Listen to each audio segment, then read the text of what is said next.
हमारे देवी देवता इतने ताकतवर नहीं थे जो हैं, उन्हें श्राप देना चाहिए।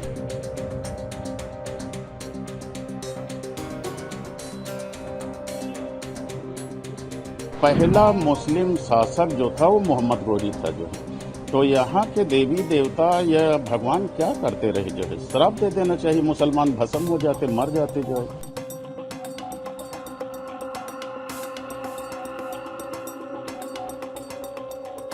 समाजवादी पार्टियों को, मठ मंदिरों को पच नहीं रहे हैं, चाहे समाजवादी पार्टी हो, चाहे कांग्रेस हो, चाहे बसपा हो, ये सब हर हमेशा राम मंदिर के विरोध करते हुए आए हैं। इंद्रजीत सरोज बौद्ध भी है, इस पर भी संदेह है। मायावती जी ने ऐसे ही नहीं लटिया के बाहर किया था। इस प्रकार की गंदी और घटिया राजनीति उनके दल को और उनके पदाधिकारियों को ही मुबारक हो। ये समाजवादी पार्टी आज से विरोध नहीं कर रहा है, आने से ही विरोध कर रहा है। ये मठ मंदिरों को देखने कभी नहीं चाहते थे। इन्होंने जो राम मंदिर में भी देखिए किस तरह से बम पटाखा दागने का काम किया था, हर जगह हमला करने का काम किया था। इस धारा 370 भी नहीं चाहते थे, ये तमाम तरह के नहीं चाहते, राम मंदिर भी नहीं चाहते थे।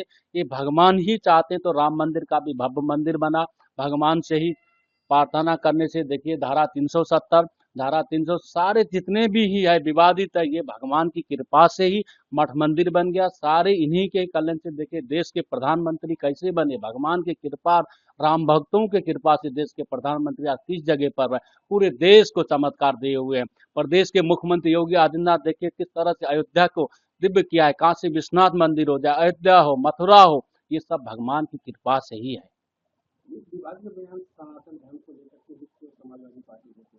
समाजवादी पार्टियों को, मठ मंदिरों को पच नहीं रहे हैं, चाहे समाजवादी पार्टी हो, चाहे कांग्रेस हो, चाहे बसपा हो, ये सब हर हमेशा राम मंदिर के विरोध करते हुए आए हैं। भगवान के प्रति उनको इच्छा नहीं है। ये हर हमेशा चाहते हैं कि मुसलमानों की सपोर्ट करते हैं, कहाँ दंगा करा दें, कहाँ मंदिर में बम फेंकवा दें। ये समाजवादी पार्टियों और अन्य पार्टियों का एक काम है, भगवान के प्रति कितना ही लोग क्षति कर दें। लेकिन ये भगवान राम की कृपा ऐसा है, हनुमान जी की कृपा ऐसा है, हर हमेशा ही चकाचक बना रहेगा। बहुत निंदनीय बयान है। इस तरह के बयान देने वालों को सीधे ही खत्म हो जाना चाहिए। भगवान के राम उनको खुद नहीं जिंदा रखेंगे। इंद्रजीत सरोज बौद्ध भी है, इस पर भी संदेह है। मायावती जी ने ऐसे ही नहीं लटिया के बाहर किया था। आक्रांताओं के लिए मूर्ति मंदिरों की ताकत कोई प्रश्न नहीं है। इस पैमाने पर अगर देखा जाएगा तो बामियान में बुद्ध की मूर्ति किसने गिराई, नालंदा विश्वविद्यालय को खंडहर किसने किया। अगर शिक्षा शेरनी का दूध है तो वहां जो लोग शिक्षा ले रहे थे वो 16 घुड़सवारों के साथ बख्तियार खिलजी ने जब नालंदा विश्वविद्यालय को खंडहर बनाया तो युद्ध क्यों न कर सके। इसलिए ऐसे प्रश्नों से स्वयं को जोड़ना भी मेरा मानना है कि बौद्धिक छल है। और अभी समाजवादी पार्टी में जो लोग हैं वो सनातन, मठ मंदिर, हिंदू, धर्माचार्य सबको गाली देने के एक सूत्रीय काम में, भारत, भारतीयता, भारत के महापुरुषों को गाली देने के काम में अखिलेश जी ने लगा रखा है। इस प्रकार की गंदी और घटिया राजनीति उनके दल को और उनके पदाधिकारियों को ही मुबारक हो। उनका कहना है कि राम का नारा लगाने से कुछ नहीं होता और यहाँ पे अब भी जो मौजूदा में सत्ता में के मंदिर हैं और बाबा जी खुद विराजमान हैं। दिक्कत क्या है बाबा जी से लोगों को? बाबा जी विराजमान हैं तो बाबा जी ने उत्तर प्रदेश के माफियाओं का जो मान मर्दन किया कि रात के 12 बजे भी सपने में किसी भी माफिया के योगी आदित्यनाथ आते हैं उत्तर प्रदेश के अंदर। इसलिए बाबा जी से दिक्कत क्या है? इसलिए कि गुंडों की पार्टियां जो होंगी, ऐसे दल जो होंगे, इन सारे अपराधियों को योगी आदित्यनाथ से दिक्कत होगी। योगी से दिक्कत होगी तो भगवा कपड़े से होगी, भगवा कपड़े से होगी तो मठ और मंदिर से होगी। तो ये तो दर्द है बेचारों का, इन अपराधियों का, माफियाओं का। राम का नारा लगाने से कुछ नहीं होता है और सत्ता के ही सभी मंदिर।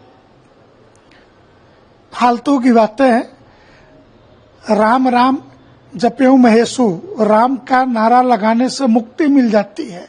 तुम तो अधर्म में अटके हुए हो, न राम के हो न बुद्ध के हो। और बुद्ध का अवतार भी भगवान राम के ही वंश में हुआ था। इसलिए तुम तो हो कहीं के नहीं। अब बस तुम एक हिंदू विरोधी दल्ले के अलावा तुम्हारी कोई छवि बची नहीं है। महाराज जी, इस समय जो बंगाल की स्थिति है, हिंदुओं को चुन चुन के उनके ऊपर हमले हो रहे हैं, हिंदुओं का पलायन हो रहा है, कहीं न कहीं बांग्लादेश जैसा हाल और बंगाल का हाल एक ही समान नहीं हो गया है। मतलब ये कह सकते हैं कि बांग्लादेश ही बनता जा रहा है बंगाल। ममता बनर्जी के सपनों में बृहत्तर बंगाल की कल्पना वैसे ही है जिस प्रकार अरविंद केजरीवाल के सपने में खालिस्तान का प्रथम प्रधानमंत्री बनने का सपना देखा था। ममता बनर्जी का भी हश्र वही होगा जो दिल्ली में अरविंद केजरीवाल का हुआ। जहां तक हिंदुओं के पलायन, मुर्शिदाबाद, तो इसको सिर्फ आप एक हिंदू मुस्लिम के दंगे और वक्फ एक्ट के विरोध के रूप में मत देखिए। ये चिकन नेक को निशाना बनाने का राष्ट्रद्रोही षड्यंत्र की हिस्सा है ममता बनर्जी, ताकि बांग्लादेश में चल रही घटना चीन के इशारे पर मुर्शिदाबाद में होने वाली घटनाओं से अस्थिर करके भारत सरकार के कामकाज को प्रभावित किया जा सके। और ऐसे देशद्रोहियों से निपटना नरेंद्र मोदी और अमित शाह जी को बखूबी आता है। हमें विश्वास है इस समस्या का भी कश्मीर समस्या की तरह से ही अस्थायी समाधान जरूर निकलेगा। वक्फ एक्ट को लेकर तमाम अब जो विपक्ष की पार्टियां हैं, सपा हो, कांग्रेस हो, वो कह रही है कि अब हम सुप्रीम कोर्ट जाएंगे और अगर हमारा समय आ गया तो हम इसको पलट दें। भाई, सभी अपने समय का इंतजार करते हैं। धारा 370 हटाने के लिए 60-70 वर्षों का इंतजार डॉक्टर श्यामा प्रसाद मुखर्जी के बलिदान के बाद भारतीय जनता पार्टी और पूर्व में जनसंघ ने भी किया था। तुम भी अपने समय का इंतजार करो। और मेरा मानना है कि यह सदी हिंदुत्व की सदी है। तुम्हारी आने वाली 7 पीढ़ियां निपट जाएंगी समय का इंतजार करते करते। 1000 वर्षों के अपमान की पीड़ा से निकल करके हिंदू समाज जगा है और एक एक अपमान का बदला लेगा। और तुम इंतजार करते रहो, वो इंतजार तुम्हारा और लंबा हो, हम भगवान से यही प्रार्थना करेंगे। लेकिन भारत की पार्लियामेंट में पास हुआ कानून कहीं बदलने वाला नहीं है। तुम अपने वोटरों को ये छलावा देते रहो, ये तुम्हारे ही हित, क्या मैं कहूं कि तुम्हारे विनाश का कारक बनेगा। महाराज जी, आखिरी सवाल, गाजी मियां का जो बारात निकलता है उसको लेकर एक जंग छिड़ी हुई है, क्योंकि भाजपा के तमाम कैबिनेट स्तर के नेता अब कह दिए कि ये बारात नहीं निकलनी चाहिए और नहीं निकलने देंगे।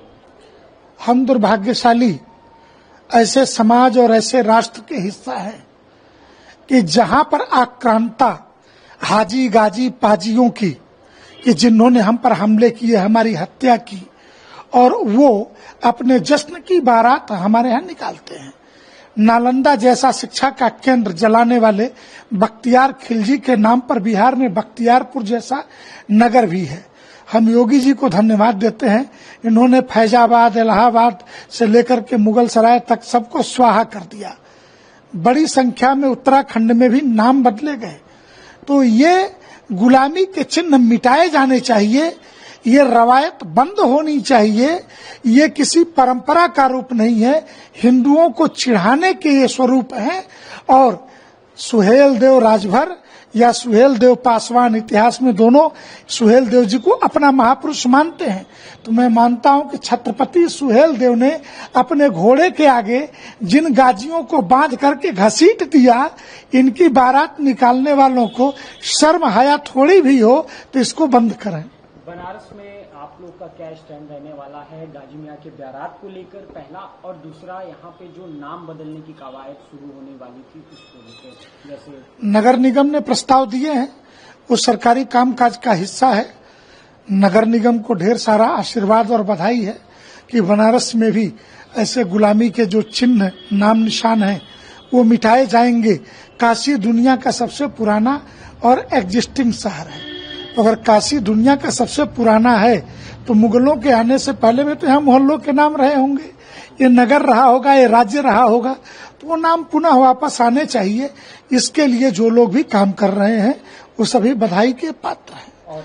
गाजी मियां का जहां तक, तो मैंने मूल में कहा कि ऐसे आक्रांताओं की, और हम तो बदला लेने वाले वो लोग हैं कि अंग्रेजों ने अगर हिंदुस्तान पे कुछ समय तक शासन और अत्याचार किया तो इसका बदला हम आज तक लेते हैं। और अंग्रेजी बैंड में इनके जो जनरल कर्नल का वेश है वही पहना करके बैंड वालों को हम अपने दरवाजे के बाहर खड़ा करके रात भर बैंड बजवाते हैं अंग्रेजी बैंड के नाम पर। तो बदला तो हम आज भी प्रतिशोध ले रहे हैं अंग्रेजों से, तो मुगल कहाँ टिकेंगे।